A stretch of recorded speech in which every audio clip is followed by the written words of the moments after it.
আল্লাহর পরীক্ষা নাকি শাস্তি কিভাবে বুঝবো বন ফারজানা এটা বোঝার কোনো উপায় নেই। নবী থাকলে তিনি বলতে পারতেন যে পার্টিকুলার কোনো বিপদ কোনো মুসিবত এটা আল্লাহর পক্ষ থেকে আযাব হিসাবে আসছে।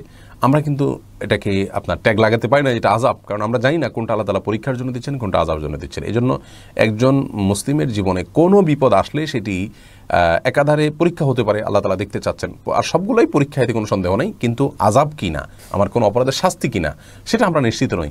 অনেক সময় বিপদ দিয়ে আল্লাহ তাআলা আমাদেরকে আরও ভালো দিতে চান, কল্যাণ দিতে চান, সওয়াব দিতে চান।